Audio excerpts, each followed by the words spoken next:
To scan a QR code on an Android phone, you will need to have a QR code scanning app installed or use the built-in camera app if your phone supports it. Start by opening the Google Play Store and searching for a QR code scanning app, such as Google Lens or QR Code Reader. Download and install the app of your choice.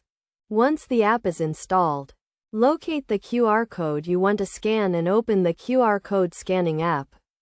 If you are using the Google Lens app, you can also access it from the Google Assistant or from within the Google Photos app.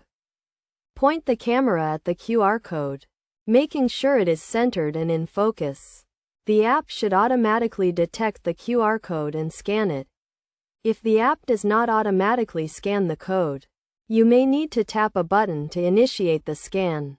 Once the QR code is scanned, the app will display the information contained in the code, such as a website, contact information, or text message. You can then choose to open the link, save the information, or take other actions depending on the type of QR code. If your phone has a built-in QR code scanning feature, you can also use the camera app to scan QR codes. To do this, open the camera app and point it at the QR code. The app should automatically detect the code and display a notification with the information contained in the code. It is always a good idea to be cautious when scanning QR codes, especially if you are not sure what they link to.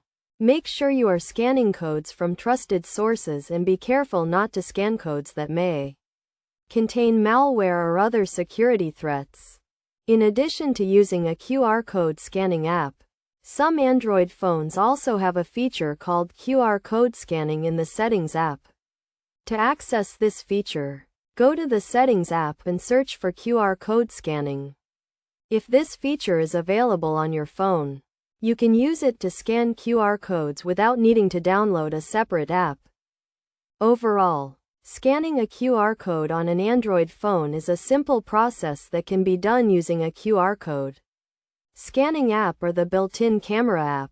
By following these steps and being cautious when scanning codes, you can safely and easily access the information contained in QR codes.